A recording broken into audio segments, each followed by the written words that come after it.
The Clippers are cooked. The Clippers are cooked. Paul George looks like a shell of himself. He's podcasting now. And Russell Westbrook. That's the biggest enigma. You sign Russell Westbrook, and he can't shoot. He won't shoot. He's scared to shoot.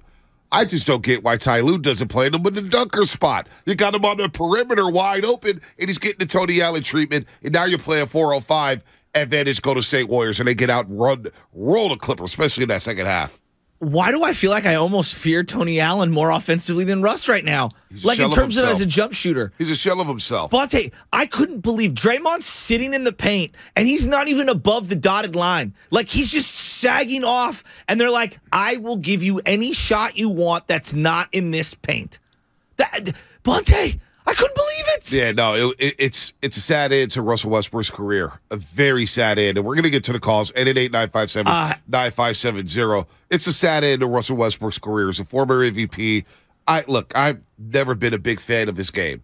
I just haven't. But you respect the resume. I respect the resume, but the sense of the moment, the sense of when to go, when to attack, when to shoot, he just doesn't read the room. No. He's a guy at the party that doesn't read the room, and it's like, yo, your time is expired, bro. Keep it moving. He keeps cranking the music up, and you're like, yo, chill. Yo, chill. Or, yo, leave. Well, Party's over. Story. You know what I'm saying? After hours time, you got to go, buddy. Don't smoke in my mom's kitchen. I mean, geez, Eric Gordon, 2 for 10 from the three-point line. He looks like he's cooked. Just a weird combination of players for the LA Clippers. It feels like like the way I talk about the Giants, where they look like they're just assembled via a fantasy draft online. That's what it feels like with the Clippers. They're all the same. Yeah, but it's like a random mix of guys, and none of them wants to pass. No, nobody wants to pass. Dribble. We'll get to Klay Thompson, but dribble with the LA Clippers. But yesterday. And Paul George, as I'm ripping the Clippers real quick, he's been living off reputation for so long. Like, I'll ask you this one. Isn't Andrew Wiggins the defender people tell me Paul George is? Yeah, I think so. Paul George is. He's a good player. I watched him yesterday. Yeah. He basically gave up in the third quarter. He fought too. He said, you know what, the hell with fighting through the screen, chasing around Jordan Poole. I'm tired of chasing around Jordan Poole because Jordan Poole's cooking me. And for the first time in a long time, it was money time! Money time! Haven't played that drop in a long time. It was money time. Money time! Money time! And in the third quarter, again, for back-to-back games. It's incredible. The Warriors are living on the three-point line in the first half. They're 3 of 22. They can't buy 3. They're 0 of 10 in the second quarter. It's like, what is going on here? They can't buy a basket, but they kept locking in defensively. And then in the third quarter, JP said, you know what? It's time to add some chlorine to this pool, and let's cook the Clippers. 22 points in the third quarter, Shasky. 22, but he got to the free throw line. He's getting easy baskets, 8 of 8 from the free throw line in the pivotal third quarter. And that's why we said the other day, don't worry about Jordan Poole. He gonna be all right. I loved the chlorine line. Like, I love that. I don't want to skip past it. No, I love that, B. Yeah, that's probably a 2. No, I'm feeling that. Okay, Steph is so unique. But, boy, that was as close to Steph vibes from Poole that I've gotten all season. It feels like to me, and I'm going to use this analogy, B, you and me, I jumped out of the car. A couple blocks ago, you were driving. You were still believing. I was not. I got out of the car. I wasn't going to, like in at the end of Boys in the Hood, I'm going to get out of the car. I'm not going to be involved in it. Right. I jumped back in the car. We hit the corner, and now the Warriors have turned the corner. I'm here to say it. That was the kind of win where I feel like we've turned the corner, and you know what we're doing? We're going sideways. You're going sideways. Look, Jordan Poole, oh man, what's going on with him? I get it. He came out of the All-Star break and he's shooting 21% from 3. But Portland was the perfect team to see on his resume. Portland was the perfect team to come up on the schedule because we know we've chronicled how well he's cooked the Portland Trailblazers this season. A 40-burger, 39. Like, he was averaging 39.5 against them. And then, of course, he drops 29 out of 10 to 24 the other night. And then last night, he let the game come to him. It was frustrating in that first half. He got bumped and bruised. It was on the quarter line. He was getting active. He picked up a technical, whatever. I'm good with that. The passion is there for Jordan Poole, and he just stuck with it. Stuck with it. And then you see the talking. What I love is when he's getting into it with the crowd, and he's telling the crowd that I'm him, that I'm back. I'm saying that's the JP we all fell in love with last season. You asked me yesterday, is he playing as well as he has last season? Yeah. Probably not.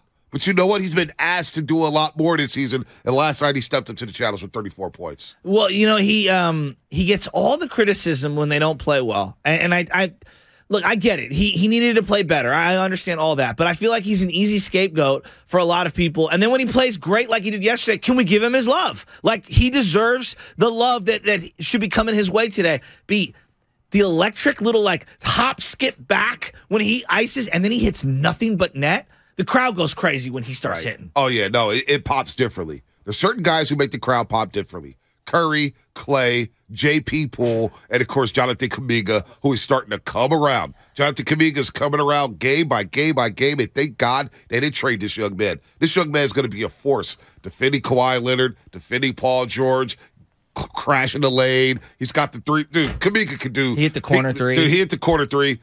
These playoffs may be his coming out party. I'm with you. And seeing him guard Kawhi Leonard, I don't know about you, but I love that kind of stuff. Like, it just, to me, he needs all of those kinds of reps. Kawhi offensively still outstanding, right? No doubt. Still outstanding.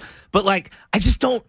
I'm watching Kuminga and I'm saying to myself, this guy hasn't even scratched the surface on the ability that he has. Yep. Bonte, I don't even think he realizes how good he can be. No, but he's getting better and better and better. And I think he realizes that he could be special on a championship team. He's 20 years old. I don't think we've talked about his body looks like a grown-ass man. Yeah, no, more times than not, he's the most athletic guy on the floor, which is crazy.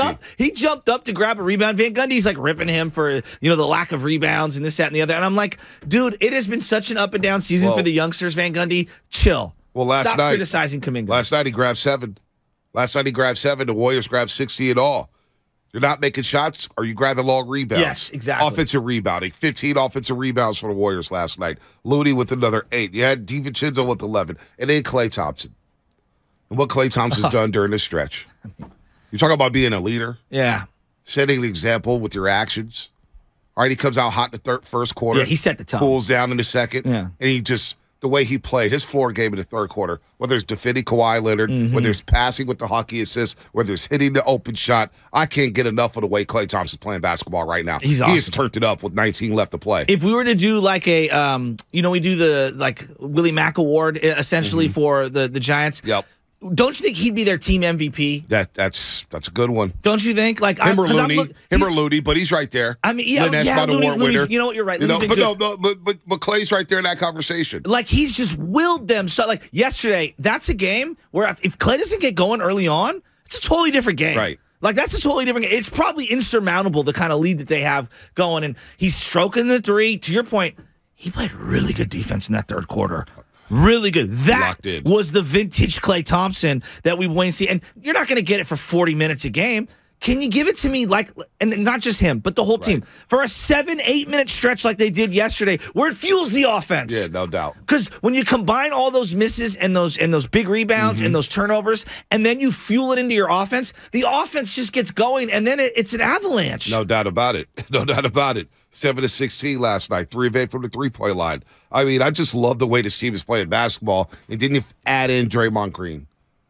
Draymond Green, despite everything, everybody knows how Draymond Green he's a lightning rod. He's polarizing. Podcasting, whatever happened in training camp, one thing we cannot deny this season is the basketball Draymond Green has played on the floor.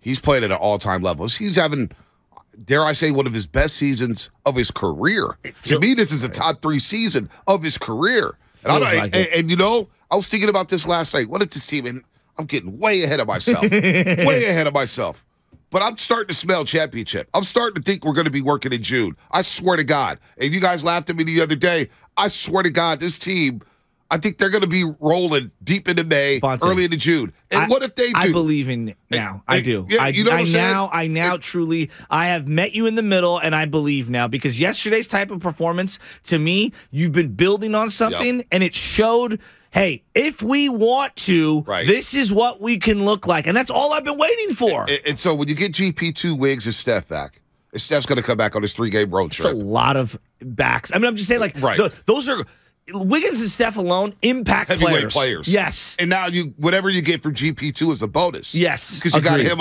I can't wait to see GP2 and DiVincenzo in the backcourt together. DiVincenzo, that's going to be nasty. That's going to be nasty. It wasn't one of his scoring games like it's been in the before. I just love watching him play. No, he's playing at an all-time level. I got some thoughts on DiVincenzo in a second. But I don't want to get him ahead of myself. But what if? What if this team defends this championship and go back-to-back? What if they do go back-to-back? I'm looking at the way Draymond Green is playing. I'm begging him to opt into that final year of the contract. I'm not making anything. How can you move on from this group if they go back-to-back? Everybody's ready to break these dudes apart. Bob Myers this, and, Joe Lake was going to do this, and Steve Kerr that, and everything about this team. What if they do go back-to-back? Because Draymond Green right now is playing at such a high level. Again, 11 points, 9 rebounds, 9 assists, and he's doing all the barking. He's yelling at teammates. He's moving on defense. He's playing the weak side. He's sagging off for Russ. Draymond Green's having a phenomenal season, and I think that's been undersold this season. No doubt. Well, because there's been so much negativity in terms of the up and down performances of everyone else.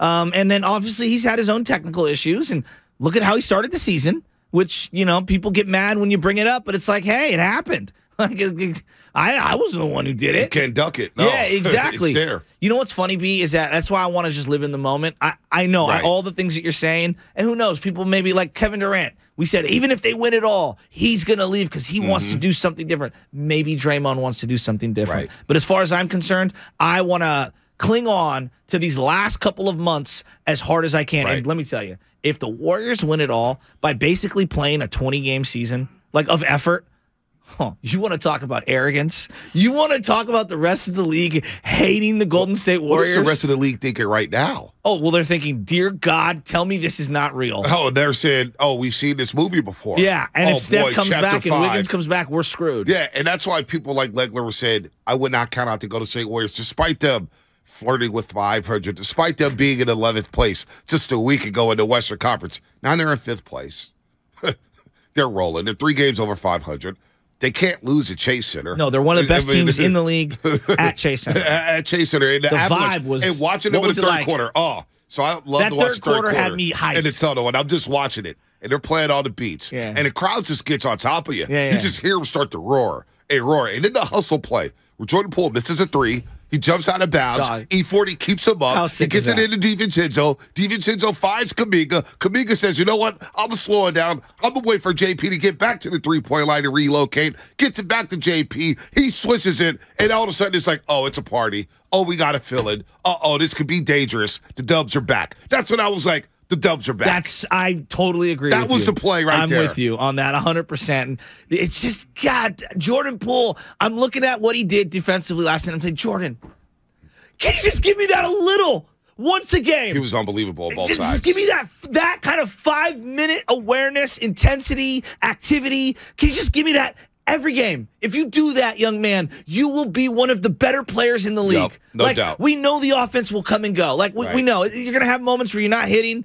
You're going to facilitate. You're going to be able to get whatever shots you want. If you just show a little bit of effort, this is what my teachers used to say to me all the time. If Joe just shows a little bit of effort, he'd be a 5.0 student. JP, you could be one of the upper echelon players in the league if you just showed some effort on defense. He was special last night on both ends of the floor. He got locked in. He got engaged.